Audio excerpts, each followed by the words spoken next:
I met Zach Lystad the first time, it changes your outlook. It's tear-jerking. There's a lot of myths and kind of people who don't understand what concussions really are, and so I spend the majority of my visits just educating them about what to expect. So the first thing is that a concussion is actually a brain injury, getting them to recognize that, and that it's not something that they should ignore. So we talk a lot about how to recognize a concussion in them or in their teammates in the future, and understanding the importance of reporting it to coaches, parents, whoever's around. We talk a little bit about what actually happens in the brain during a concussion, and I try to make it applicable depending on how old they are, and then what they can expect from recovery. And then we talk a little bit about what is known and unknown about long-term risks with multiple concussions. We're blessed to have a level 1 trauma center, Harborview, where what makes them a level 1 trauma center is that they have a neurosurgeon on staff 24 hours a day. So if you go in there with a concussion, you're going to get an MRI or CT scan, and you're probably going to end up getting a referral in to see a sports medicine trained physician who's educated in the evaluation and management of concussion. We actually don't require a diagnosis. It's nice to have, but we know that a lot of people with brain injury don't have the insurance or the extra funds to pay for anything like that. We have places that we work with. We work really close with the Harborview Sports Concussion Program to get diagnoses, but we don't actually provide them.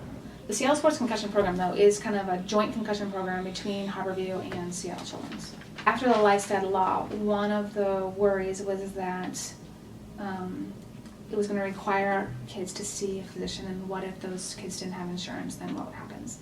And so part of that is to say, we will see anybody, regardless of insurance status. We're really the direct resource. We educate a lot about brain injury, but the majority of what we do is connecting people to resources. The resource line's completely free, resource management's free. The organization has become just a much more robust offering of different kinds of supports for those we serve. So when I started, it was 1 or 2 people working here, and now we're a staff of 10 full-time, and we're able to provide in-person resource management, going with people to doctor's appointments. We're able to serve people over the phone Monday through Friday, 9 to 5. We have full coverage, which is something we didn't always have. Help people get back into the school system. So we help families with the IEP and 504 process, because that can be quite a complicated process, and schools don't really have all the resources they need to provide services that families deserve.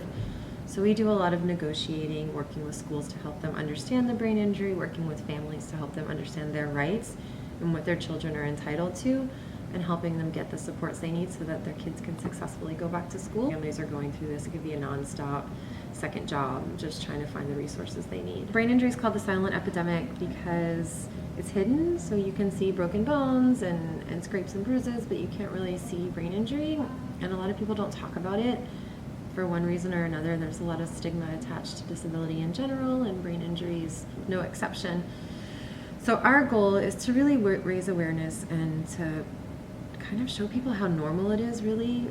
Brain injury affects 3% of the population, which doesn't seem like a whole lot, but really that's every 23 seconds somebody joins the brain injury community, and so pretty much everyone knows somebody who's been affected, and so really just bringing awareness to that, and bringing awareness to the fact that individuals affected by brain injury are just like you and me, still had a whole life before, and they have a whole life ahead of them, and they have a lot to offer and bring to friendships, communities, professional settings. And so raising awareness around that and helping to integrate people with brain injury into the community. And well, it seems from the literature that adolescents take a little bit longer to recover, right? So we need to keep that in mind. I think if you're talking about a young athlete who wants to get into sport, the benefits of sport are going to far outweigh the potential negatives of concussions. We know that sports not only is good for your physical health, but it's good for your mental health, to be a part of a part of a team, and to work towards a goal, and to have a community around you that's supporting you. I think all of that is more beneficial than to